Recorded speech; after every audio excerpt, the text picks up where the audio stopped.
Alhamdulillahi Rabbil Alamin. Wabihi nasta'in ala umurid dunya waddin. Ashhadu an la ilaha illallah wahdahu la syarikalah. Wa ashhadu anna Muhammadan abduhu wa rasuluh. Amma ba'du. Kita bersyukur kepada Allah Subhanahu wa ta'ala. Sampai saat ini kita masih diberikan kesehatan, diberikan nikmat umur, diberikan nikmat iman, diberikan nikmat Islam. Dengan nikmat tersebut kita gunakan untuk beribadah kepada Allah. Kemudian salawat serta salam semoga selalu tercurahkan untuk Nabi kita Muhammad sallallahu alaihi wasallam. Mudah-mudahan salawat kita juga bersambung kepada keluarga Nabi, kepada para sahabat Nabi, dan juga kepada orang-orang yang mengikuti sunnah-sunnah Nabi sampai hari kiamat kelak. Adik-adik yang di belakang, tolong tertib. Tolong tertib ya. Kalau mencatat saja, tidak perlu mulutnya bersuara. Ini peringatan pertama ya. Nanti kedua, ketiga, Ustadz suruh berdiri di depan ini, di mukokoa, tagak sampai sudah orang sholat tarawih. Tangkok saja Pak, kalau ketahuan ribut. Berani nak nyoribut hi mukoko.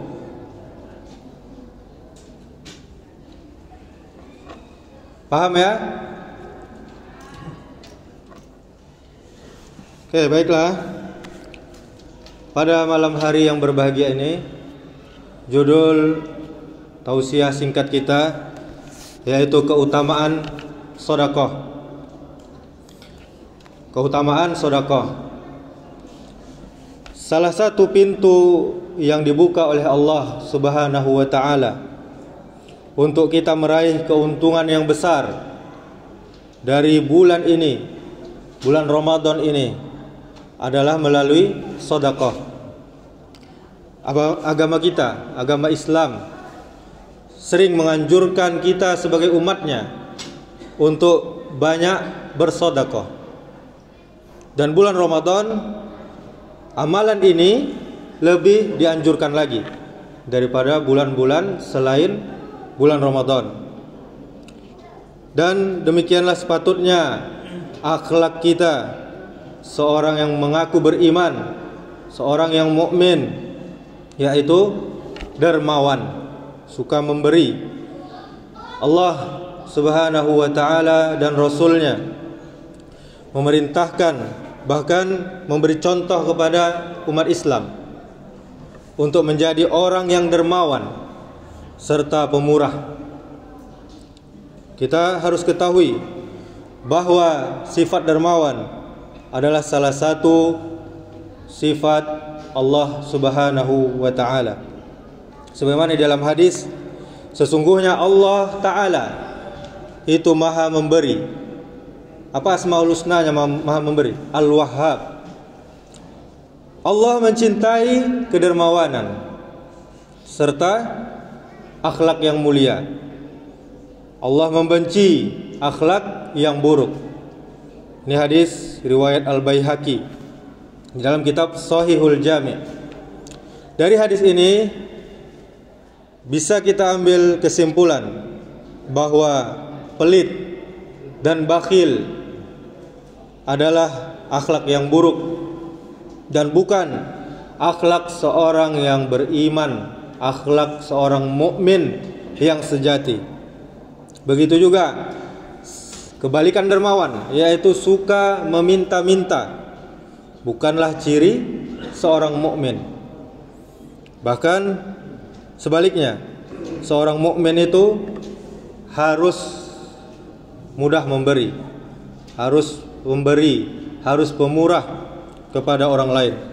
Sebagaimana sabda Rasulullah sallallahu alaihi wasallam, al-yadul ulya khairun minal yadis sufla. Tangan di atas lebih baik daripada tangan di bawah.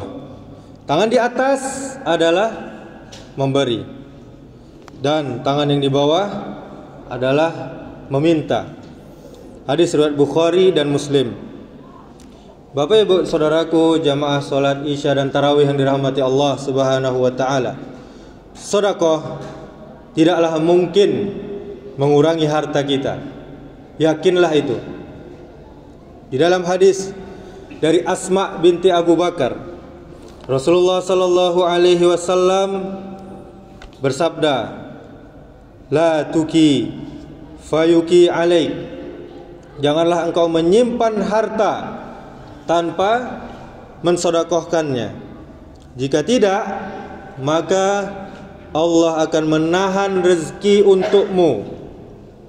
Dan juga di dalam riwayat yang lain, infakkanlah hartamu, kata Rasulullah. Janganlah engkau menghitung-hitungnya. Kok Allah baimpak apa ibu? Jangan dibaca-baca, dilupuan. Itu kecek Nabi itu. Jangan kau menghitung-hitungnya, menyimpan hartamu tanpa mau mensedekahkannya. Jika tidak, maka Allah akan menghilangkan barokah dari rezeki tersebut. Tidak ada keberkahan dari rezeki yang kita peroleh jika kita tidak mensedekahkannya. Janganlah menghalangi anugerah Allah untukmu. Jika tidak, maka Allah akan menahan anugerah dan kemurahannya untukmu. Hadis ini kata Imam Nawawi di dalam kitabnya Riyadhus Shalihin pada bab kemuliaan berderma dan berinfak. Hadis nomor 559. Ada beberapa faedah atau manfaat yang bisa kita kutip dari hadis ini. Yang pertama, hadis ini memberikan semangat, motivasi untuk kita berinfak. Imam Bukhari membawakan hadis ini dalam bab motivasi untuk bersedekah atau mengeluarkan zakat dan memberi syafaat dalam hal itu. Sedekah juga bisa membawa syafaat bagi kita. Dan juga Imam Nawawi membuat bab atau bahasan khusus untuk hadis ini tentang judulnya, yaitu motivasi untuk berinfak atau mengeluarkan zakat dan larangan untuk menghitung-hitungnya, menyimpannya tanpa mau mensedekahkannya. Kemudian manfaat atau faedah yang kedua, hadis ini menunjukkan kita bahwa tercelanya sifat pelit, sifat bakhil, sifat kikir. Kemudian yang ketiga, hadis ini menunjukkan bahwa al-jaza min jinsil amal, yaitu balasan sesuai dengan amalan perbuatan. Kemudian faedah yang keempat, seorang ulama bernama Ibnu Battal, dia menerangkan riwayat pertama hadis itu dengan mengatakan, janganlah engkau menyimpan-nyimpan hartamu tanpa mensedekahkannya, tanpa menzakatinya. Janganlah engkau enggan bersedekah, janganlah engkau enggan membayar zakat, karena takut hartamu berkurang. Jika seperti ini, Allah akan menahan rezeki untukmu, sebagaimana Allah menahan rezeki untuk para peminta-minta. Jadi jangan gampang-gampang awak minta-minta, Bapak Ibu. Nanti Allah tahan rezeki kita, karena sifat minta-minta adalah tercela. Kemudian yang kelima, faedah yang bisa kita ambil, yaitu menyimpan harta yang terlarang adalah tercela jika enggan mengeluarkan zakat dan sedekah dari harta tersebut. Bahkan ada orang yang dapat harta yang dikatakan terlarang. Apa contohnya? Bunga bank. Bunga bank tersebut jika kita mendapatkannya, hendaklah kita keluarkan. Kalau kita keluarkan pun kita tidak akan dapat pahala, karena bunga bank adalah haram, kata Nabi. Jadi dapat bukan dinikmati, tapi dikeluarkan untuk fasilitas umum, pembangunan sumur, pembangunan jalan, dan lain sebagainya. Kemudian faedah yang keenam, hadis ini menunjukkan larangan enggan bersedekah karena takut harta berkurang. Khawatir semacam ini adalah sebab hilangnya keberkahan dari harta tersebut. Karena Allah yang berjanji, Bapak Ibu Saudaraku sekalian yang dirahmati Allah, berjanji apa? Akan memberi balasan bagi orang yang berinfak tanpa batasan. Inilah yang diterangkan oleh Al-Imam Ibnu Hajar Al-Asqalani. Kemudian faedah yang ketujuh, pelajaran yang ketujuh, Imam Bukhari, Imam Muslim sama-sama membawakan hadis ini ketika membahas tentang zakat. Ini menunjukkan bahwa yang mesti diutamakan adalah menunaikan sedekah yang wajib. Sedekah yang wajib adalah menunaikan zakat. Di antara zakatnya orang-orang yang mampu, orang-orang yang kaya, adalah zakat mal setiap tahunnya, daripada bersedekah yang biasa, sedekah yang sunnah hukumnya. Kemudian faedah yang kedelapan, Al-Imam Ibnu Battal juga mengatakan hadis ini menunjukkan sedekah atau zakat itu dapat mengembangkan harta, berkembang harta kita jika kita keluarkan sedekahnya. Maksudnya adalah sedekah sebab semakin berkahnya dan bertambahnya harta tersebut.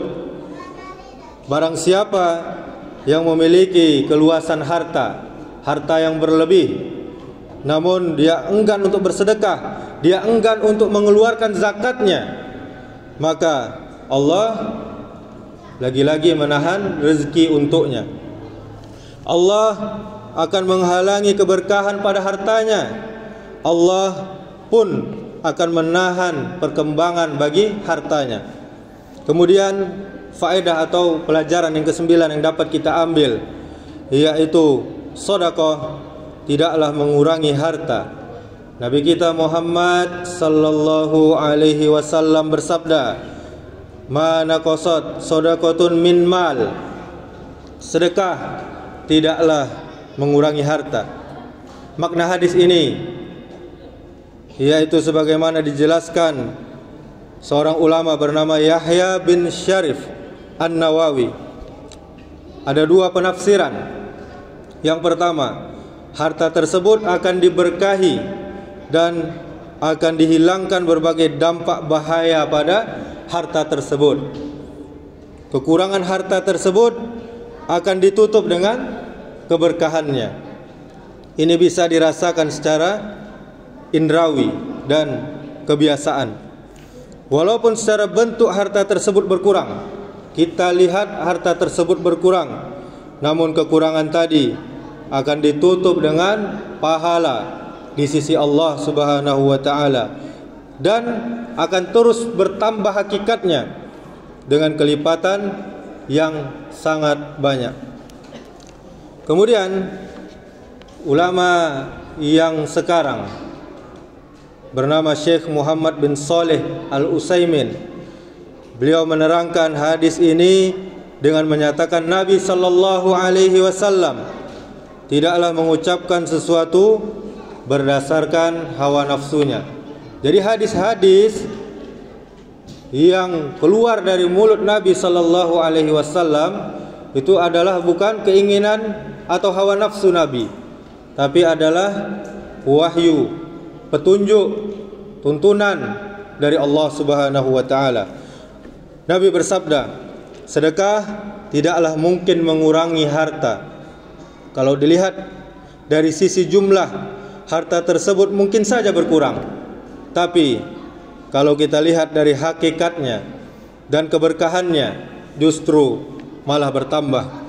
Boleh jadi jika kita bersedekah 10.000, lalu akan Allah beri ganti 100.000. Sebagaimana Allah Ta'ala berfirman, "Wa ma anfaqtum min syai'in fahuwa yukhlifuh wa huwa khairur raziqin." Kata Allah, dan barang siapa dan barang apa saja yang kamu nafkahkan, maka Allah akan menggantinya, dan Allah lah Maha pemberi rezeki dan sebaik-baik pemberi rezeki. Ini surah Saba ayat 39. Allah akan mengganti bagi kita, Bapak Ibu Saudaraku sekalian yang bersedekah, segera di dunia. Di dunia saja sudah dapat gantinya. Allah pun akan memberikan lagi balasan dan ganjaran nanti di akhirat. Sebagaimana Allah Ta'ala berfirman, "Masalul ladzina yunfikuna amwalahum fi sabilillahi kamasali habbatin ambatat sab'a sanabila fi kulli sumbulatin mi'atu habbah wallahu yudha'ifu liman yasha wallahu wasi'un alim." Kata Allah, perumpamaan orang yang mengeluarkan nafkah hartanya di jalan Allah adalah serupa, mirip dengan sebutir benih yang menumbuhkan 7 bulir. Pada tiap-tiap bulir 100 biji. Allah melipat gandakan ganjaran bagi siapa yang Allah kehendaki. Dan Allah maha luas karunia-Nya, dan Allah maha mengetahui. Ini surah Al-Baqarah ayat 261. Semoga beberapa faedah yang kita bahas tadi berharga bagi kita semua. Semoga hal ini juga semakin mendorong kita untuk mengeluarkan sedekah, apalagi sedekah yang wajib, yaitu zakat, yang nilainya lebih tinggi daripada sedekah-sedekah yang hukumnya sunnah. Kita perhatikan syarat nisabnya dan haulnya tiap tahunnya. Setiap harta yang berhak untuk kita zakati, kita keluarkan untuk dizakati. Semoga Allah selalu memberkahi harta-harta kita. Namun ingatlah, tetapkanlah, niatkan sedekah atau zakat ikhlas. Yang pertama harus ikhlas karena Allah Subhanahu wa taala. Jangan hanya cuma mengharap keuntungan dunia semata-mata. Semoga penjelasan ini bisa menjadi ilmu tambahan yang bermanfaat bagi kita semuanya. Subhanakallahumma wa bihamdika asyhadu an la ilaha illa anta astaghfiruka wa atubu ilaik. Wassalamualaikum warahmatullahi wabarakatuh.